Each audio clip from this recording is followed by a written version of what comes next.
Horrific scenes of violence on the streets of Daly River. Houses were burnt and shots fired as a gang of young offenders ran riot in the Northern Territory community. I am concerned around Daly River, concerned around that group of people, and I won't name them because that only gives them notoriety.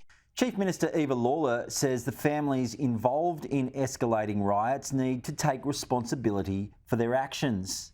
Northern Territory Government can't sort that solution around those people on the ground and their disagreements, their feuds, whatever we want to call it. 6 people have been arrested over the wave of violence that saw 7 buildings damaged or destroyed, stolen cars crashed into houses and homes ransacked. Last week, residents were left to flee for their lives as gang members fired at them with shotguns. Gun violence, we're now seeing it escalate to gun violence. As police asked the public to come forward with more information, the opposition accused the government of losing control.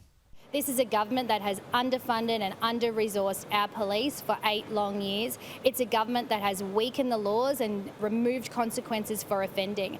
And now when crime is exploding right across the territory, including in Daly River, this government wants to point the finger at someone else. The riots in Daly River broke out just days after thousands of Australians marched to end family and domestic violence.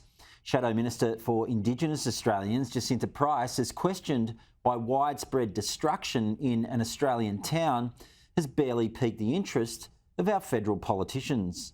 It's almost like there's this acceptance that violence can occur in a remote community where it's out of sight, out of mind to those that are living in the inner cities. She says this double standard ignores the plight of vulnerable Indigenous women and children.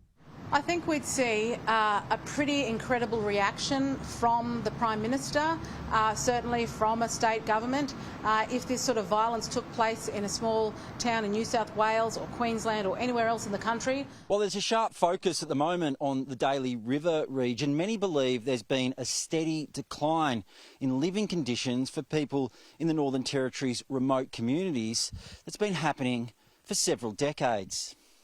The Chief Minister says that will only change when Aboriginal people are engaged in meaningful employment.